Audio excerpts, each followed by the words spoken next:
Shall we read Ephesians chapter 2 and verse 19? Now therefore, you are no longer strangers, you are no longer foreigners, but fellow citizens with the saints and members of the household of God.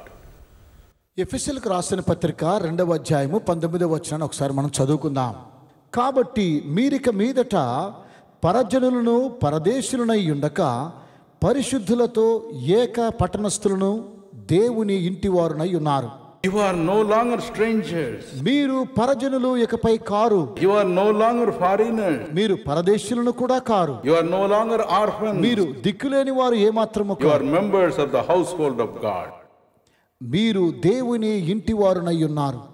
If you read John 14 and verse 18, యోహాను సువార్త 14వ అధ్యాయము 18వ వచనాన్ని మనము చదువుకున్నట్లయితే our precious Lord మన said, అమూల్యమైన ప్రభువు తెలియచేస్తున్నాడు, I will never leave you comfortless. నేను మిమ్మును అనాథలుగా విడువను. The Amplified Bible says, amplified బైబిల్లో ఈ విధంగా తెలియచేస్తున్నది, I will never leave you as orphans. నేను మిమ్మును అనాథలుగా విడువను. To be an orphan is the most terrible thing in this ఈ world. ప్రపంచంలో అనాథ అనేటువంటిది చాలా Some భయంకరమైనటువంటి. years ago this happened in the city of New York. కొన్ని సంవత్సరాల క్రితం న్యూయార్క్ సిటీలో ఇది సంభవించింది. A young boy, just 12-year-old boy, was brought to the judge saying that he murdered his own sister. 12 సంవత్సరాల వయసులో ఉన్న యవనస్తుడు తన యొక్క సహోదరుని చంపివేయడం ద్వారా న్యాయాధిపతి వద్దకు తీసుకుని రాబడ్డాడు. The judge asked him, న్యాయాధిపతి ఇలా అడుగుతున్నాడు, young boy, యవన బాలుడా, why should you kill your own sister? నీ సొంత సోదరుని ఎందుకు చంపేశావు? And the boy said, ఆ బాబు ఇలా అన్నాడు, sir, అయ్యా, my father left somewhere. మా తండ్రి గారు ఎక్కడికో పారిపోయారు.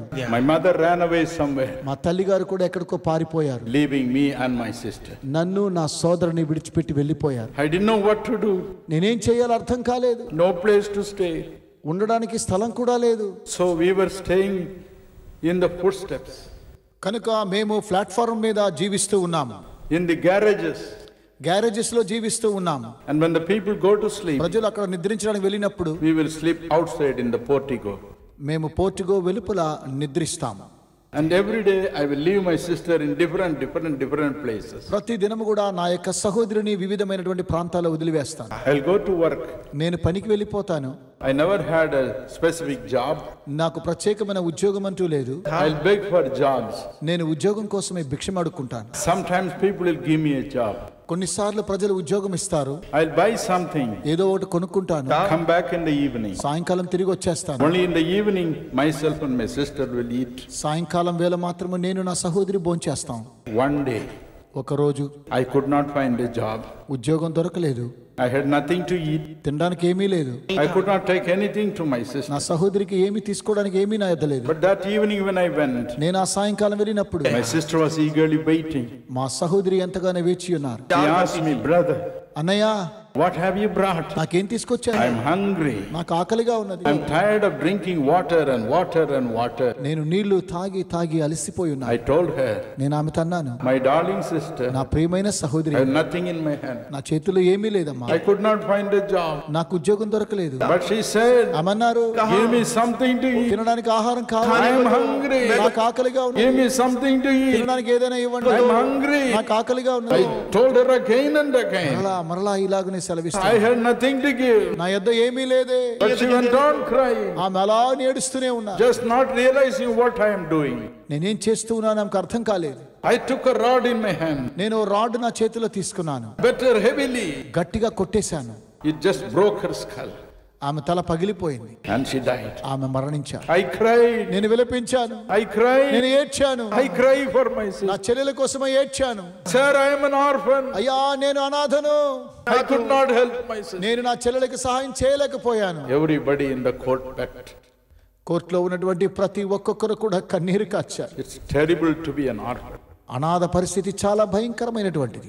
My dear brothers and నా sisters, ప్రియమైన సహోదర సహోదరి, that's why the Lord Jesus said, కనుకనే ప్రభువైన యేసు సెలవిస్తున్నాడు, I will never leave you comfortless. మిమ్మును ఆదరించలేకుండా విడువలేను. I will never leave you as orphan. నేను మిమ్మును అనాథలుగా విడువను. As long as I am alive, నేను జీవించేంత వరకు I will never allow you to be an orphan. మిమ్మును అనాథలుగా ఏమాత్రము కూడా విడువను. That is why the church is there. కనుకనే మనకు సంఘము కలదు. My dear brothers and sisters, నా ప్రియమైన సహోదర సహోదరులారా, the Bible says బైబిల్ తెలియచేస్తున్నది in Ephesians chapter 5, ఎఫెసీయులకు రాసిన పత్రిక 5వ అధ్యాయం verse 31 to 33, 31 నుండి 33 వరకు the mystery of the church, సంఘము యొక్క మర్మం, the mysterious handwork of the Almighty God. సర్వశక్తి కలిగినటువంటి దేవుని హస్తం అక్కడ క్రియ చేస్తున్నది. What for? దేని కొరకు? So that you and I need not be an orphan in this ఈ world. లోకములో మీరు నేను అనాథలుగా కాకూడదని. Now let us go back. మరలా తిరిగి మనం వెనక్కి వెళదాం. If you read John 1:12, యోహాను సువార్త 1వ అధ్యాయం 12వ వచనం చదివినట్లయితే the Lord Jesus has said over there, ప్రభువైన యేసు అక్కడ తెలియచేస్తూ ఉన్నారు. it is recorded over there, అక్కడ ఆయన గ్రంథస్థం చేసి ఉన్నారు. when a man comes to Jesus, ప్రభువైన యేసునందుకు ఒక వ్యక్తి వచ్చినప్పుడు, believing in his ఆయన name, నామాన్ని విశ్వసించినప్పుడు, Jesus gives him authority to become the child of the Almighty God. సర్వశక్తి కలిగిన దేవునికి కుమారులుగా కుమార్తెలుగా అవడానికి దేవుడు అధికారాన్ని ఇస్తూ ఉన్నాడు. He gives us authority to become the sons and daughters of the Almighty God. సర్వశక్తి కలిగినటువంటి దేవునికి కుమారులుగా కుమార్తెలుగా మనకు అధికారాన్ని ఇస్తూ ఉన్నాడు. Not only అంత that, మాత్రమే కాదు, the Bible Bible says తెలియచేస్తున్నది in Romans chapter 8 and verse 15, రోమీయులకు రాసిన పత్రిక 8:15లో, Galatians chapter 4 and verse 6, గలతీయులకు రాసిన పత్రిక 4వ అధ్యాయం 6వ వచనంలో, the moment we give our hearts to Him, ప్రభువైన యేసుకు మనము మన హృదయాన్ని సమర్పించినప్పుడు He puts the spirit of adoption into us. మనలోనికి దత్తపుత్రాత్మను ఆయన పంపిస్తూ ఉన్నాడు. Without our knowledge, we begin to cry, Abba, Father. మనకు తెలియకుండానే దేవుణ్ణి అబ్బా నాయనా తండ్రి అని మొరపెట్టుచూ ఉన్నాం.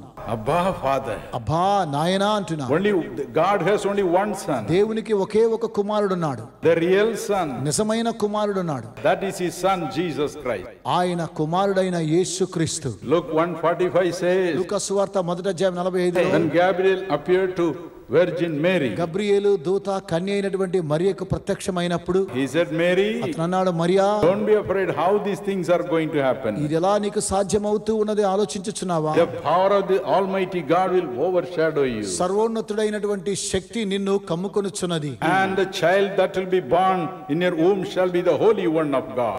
నీ గర్భమున పుట్టబోవు శిశువు దేవునికి పరిశుద్ధుడై ఉన్నాడు.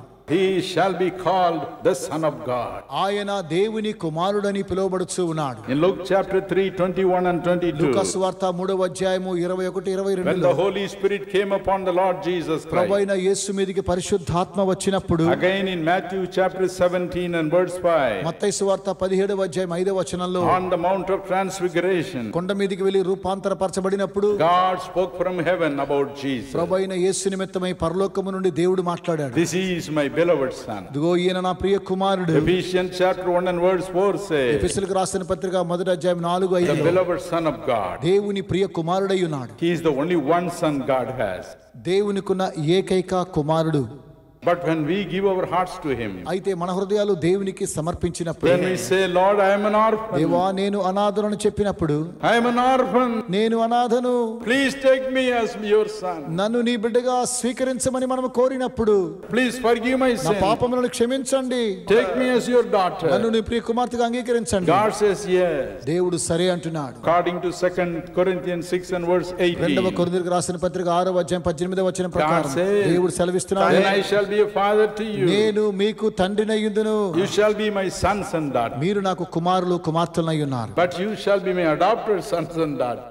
మీరు దత్తపుత్రులై ఉన్నారు, I will still love you. నేను ఇంకనూ మిమ్మల్ని ప్రేమిస్తున్నాను. I'll give you the authority to call me as Abba, Father.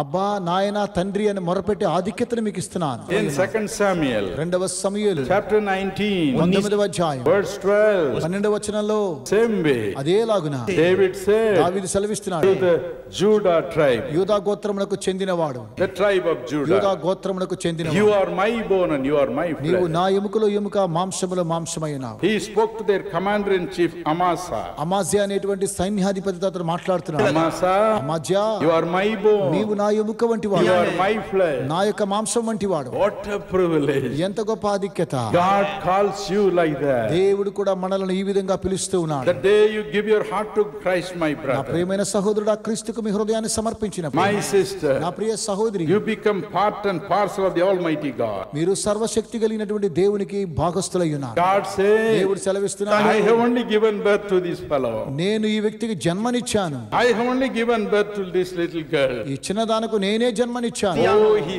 loves you. ఓ ఆయన మిమ్మల్ని ప్రేమిస్తున్నాడు. He loves you. ఆయన మిమ్మల్ని ప్రేమిస్తున్నాడు. He loves you. ఆయన మిమ్మల్ని ప్రేమిస్తున్నాడు. Oh, that's why we love him. కనుకనే మనము కూడా ఆయన్ని ప్రేమిస్తూ ఉన్నాం.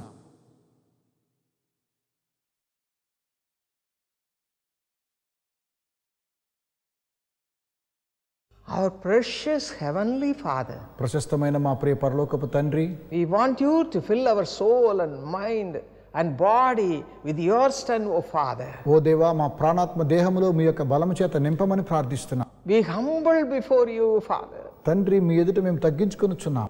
Touch the lives of everyone who are watching this program. ఈ కార్యక్రమాన్ని చూస్తున్న ప్రతి ఒక్కొక్కరిని మీరు ముట్టమని ప్రార్థిస్తున్నాం. Let everyone look unto thee and get this blessing in their own life. తండ్రి, ప్రతి ఒక్కొక్కరు మీ వైపు చూస్తూ మీ ఆశీర్వాదాలు ఈ విధంగా పొందుకొందురుగాక. Give them your grace to wait on your feet all the time whenever they go through sufferings or trouble or temptations or trials. తండ్రి, ఎప్పుడైతే వారు కష్టములు గుండా, విచారములు గుండా, వేదనలు గుండా పయనిస్తూ ఉన్నారో ఆ సమయంలో మీ ఎదుట వారు మోకరించి మీ కొరకే కనిపెట్టడానికి సహాయం చేయండి.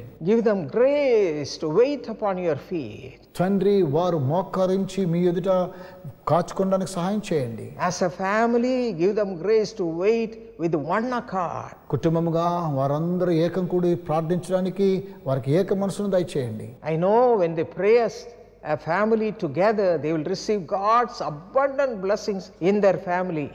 తండ్రి, ఎవరైతే కుటుంబముగా ఏకంగా చేరి ప్రార్థిస్తూ ఉన్నారో అట్టి వారు దేవుని ఆశీర్వాదాలు పొందుకుంటున్నారని నేను నమ్ముచున్నాను. Unite their hearts together. తండ్రి, వారి హృదయాలను ఏకం చేయండి. And individually also let them spend time in your presence. వ్యక్తిగతంగా కూడా వారు మీ యొక్క సాన్నిధ్యంలో సమయాన్ని గడపడానికి సాయం చేయండి. Teach them how to wait upon your feet, Father. తండ్రి, మీ యొద్ద ఏ విధంగా కనిపెట్టుకోవాలో వారికి నేర్పించండి. Guide them and lead them in a beautiful way. సుమధురమైన రీతిలో వారిని బోధించి వారిని నడిపించండి. Those who are asking for the Holy Spirit, fill them, Lord. ఎవరైతే పరిశుద్ధాత్మ అడుగుచున్నారో అట్టి వారిని పరిశుద్ధాత్మ చేత నింపండి. Fill them with all the 9 gifts of the Holy Spirit. 9 పరిశుద్ధాత్మ వరముల చేత నింపండి. Use them for your glory. మీ మహిమార్థమై ఉపయోగించుకోండి. Giving them a grace, special grace to spend the time waiting at the feet of God. మీ కొరకై కనిపెట్టుకోవడానికి కావాల్సిన ప్రత్యేకమైన కృపను దయచేస్తున్నారు. Because you are giving all these blessings, we are thankful to you. ఈ ఆశీర్వాదాలన్నీ మీరు మాకు దయచేస్తూ ఉన్నారు. అందుని బట్టి మీకు The వందనాలు. whole of this month they should receive all God's abundant blessing. ఈ నెలంతా కూడా దేవుని యొక్క సమృద్ధి దీవెనలు వారు పొందుదురుగాక. In Jesus' name we pray. Amen. యేసు నామమున ప్రార్థించుచున్నాం. God bless you.